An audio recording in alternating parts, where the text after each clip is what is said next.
Hello everyone, myself Snigdha Kishorwani और मैं आप लोगों के लिए बायोलॉजी के 12th के पूरे वीडियोस लेकर आऊंगी जो आपके 12th बोर्ड एग्जाम के लिए बहुत ही फायदेमंद रहेगा।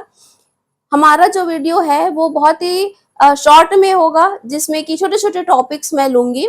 एक 1.5 घंटा 1 घंटे का वीडियो न बना करके हम उसको 10 मिनट्स 12 मिनट्स के वीडियोस में उसको हम इंक्लूड करेंगे, और जिससे आपको बहुत आसानी से बहुत ऐसी चीजें भी समझ में आ जाए जो आपके ऑब्जेक्टिव में भी काम आएगा और आपके 12th बोर्ड के थ्योरी एग्जाम में भी आपको अच्छे मार्क्स दिलाएगा।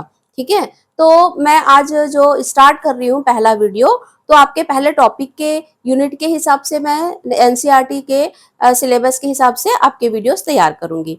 तो सबसे पहले हमारा जो इसमें टॉपिक है वो है आपका chapter sexual reproduction in flowering plants. ठीक है, तो आपने 11th में मॉर्फोलॉजी तो पढ़ा ही है। ठीक, तो मॉर्फोलॉजी में हम देखते हैं कि इस प्लांट में कौन कौन से पार्ट होते हैं।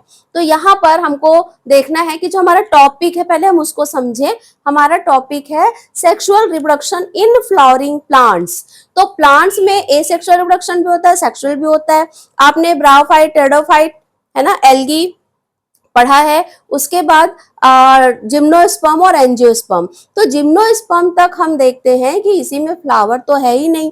जिम्नोस्पर्म में सिर्फ सीड का फॉर्मेशन है, वो भी नेकेड सीड होते हैं, और इसीलिए उन्हें हम जिम्नोस्पर्म कहते हैं। Gymno means naked, स्पर्मा means seed. ठीक है, तो एंजियोस्पर्म ऐसा प्लांट है जो बाद में डेवलप हुआ, फुली डेवलप था, एडवांस कैरेक्टर उसमें थे, और ये जो है इसमें सेक्सुअल रिप्रोडक्टिव ऑर्गन्स जो हैं वो इसमें सबसे पहले पाए गए, जिसे हम फ्लावर कहते हैं। तो फ्लावर में कौन कौन से पार्ट होते हैं, इनका क्या रोल होता है, थोड़ा सा हम इसमें एक्सप्लेन करेंगे। आइए, तो सबसे पहले हम देखते हैं ये एक फ्लावर है, इसमें कौन कौन से पार्ट हैं। तो इसमें देखिए सबसे इंपॉर्टेंट होता है ये इसका पेटल। तो पेटल क्या है, बहुत ही ब्राइट कलर होता है, येलो, रेड, ब्लू। तो ये क्या करता है, ये अट्रैक्ट करता है, इसको हम पेटल को कोरोला भी कहते हैं, पेटल। और दूसरा होता है इसमें सेपल। सेपल क्या है कि फ्लावर के नीचे जो ग्रीन कलर का स्ट्रक्चर होता है उसको हम कहते हैं सेपल, लीफ लाइक स्ट्रक्चर होता है। और क्योंकि ग्रीन है तो ये फोटोसिंथेसिस भी करता है। और सेपल और पेटल जो है ये नॉन एसेंशियल पार्ट होते हैं, ये स्टेराइल होते हैं क्योंकि ये गैमेट का फॉर्मेशन नहीं करते हैं। ठीक है, तो ये नॉन एसेंशियल और स्टेराइल पार्ट होते हैं। ये क्या करते हैं, पेटल का काम है अट्रैक्शन एनिमल्स को, इंसेक्ट को, बर्ड्स को, ताकि पॉलिनेशन हो सके। और पेटल जो सेपल है इनका काम है कि जब फ्लावर जो है जब बड स्टेज में होता है तो उसको क्या करता है, वो प्रोटेक्शन देता है। कैसे प्रोटेक्शन देता है कि फ्लावर वगैरह जो उसके लीफ जो है बंद है उसके ऊपर ग्रीन कलर का एक कवरिंग होती है, और जब फूल खिलता है तो वो कवरिंग कहाँ जाती है, वो नीचे आ जाती है, जिसको हम सेपल या कैलिक्स कहते हैं। ठीक है, अब ये जो दोनों हैं ये तो स्टेराइल पार्ट है, गैमिट कहाँ से बन रहा है, तो इसमें हम देखेंगे कि यहाँ पर ये जो स्ट्रक्चर आप बीच में देख रहे हैं ये कहलाता है पिस्टिल, और इसे हम कहते हैं गाइनोशियम।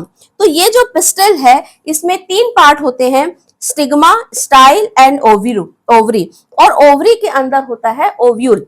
ठीक है, तो ये जो पिस्टिल है इसे हम मेगा स्पोरोफिल भी कहते हैं। और यहाँ पर पिस्टिल में यहाँ पर जो है किसका फॉर्मेशन होगा, इसके अंदर ओवा का या गैमेट्स का फॉर्मेशन होता है। ठीक है, ये हो गया। दूसरा जो है ये हम इसे कहते हैं स्टामेन, माइक्रोस्पोरोफिल। और ये जो माइक्रोस्पोरोफिल है ये है मेल रिप्रोडक्टिव ऑर्गन। और मेल रिप्रोडक्टिव ऑर्गन जो 2 पार्ट के होते हैं, एंथर एंड फिलामेंट। एंथर जो है इसके अंदर जो सेल्स होती है ये पोलन ग्रेन का फॉर्मेशन करती है, और फिलामेंट जो है इसको सपोर्ट करता है। तो एंथर जो है ये मोनोसियस और डायोसियस 2 प्रकार का होता है। एंथर का स्ट्रक्चर जो अगर हम देखें तो ये क्या होगा, अगर हम इस तरह से इसको आपके एनसीईआरटी में जो स्ट्रक्चर है तो हम ऐसे जो इसका एंथर को जब हम टीएस इसका काटते हैं तो हमको ये ऐसे दिखाई देता है। तो इसमें कितने आपको यहाँ पे लोब दिखाई दे रहे हैं, 4। तो ये जो है ये वाला जो है ये एक स्ट्रक्चर हुआ, और इधर वाला एक स्ट्रक्चर, लेफ्ट साइड और राइट साइड। तो इसको हम कहते हैं डायथीकस। ये है डायथीकस एंथर। अगर ये सिर्फ इस तरह से होता तो हम इसे क्या कहते हैं, इसे हम कहते हैं मोनोथीकस। ठीक है, तो ये जो है स्टामेन, इसमें होता है मेल गैमेट या पॉलन ग्रेन का फॉर्मेशन, और यहाँ पर होता है फीमेल गैमेट का फॉर्मेशन। तो मेल और फीमेल गैमेट का फॉर्मेशन जब होगा तभी क्या होगा, ये सेक्सुअल रिप्रोडक्शन में आगे ये प्रोसेस चालू करेंगे। तो हम नेक्स्ट वीडियो में देखेंगे कि जो मेल स्ट्रक्चर है इसमें से पॉलन ग्रेन का फॉर्मेशन कैसे होता है, उसको क्या कहते हैं, है ना, और स्टेप बाय स्टेप उसमें कौन कौन सी प्रोसेस होती है। और वैसे ही हम एक और वीडियो बनाएंगे जिसमें हम देखेंगे कि फीमेल जो गैमेट्स हैं, जो ओव्यूल बनती हैं, ओव्यूल के अंदर क्या स्ट्रक्चर होता है और इनका फॉर्मेशन कैसे होता है।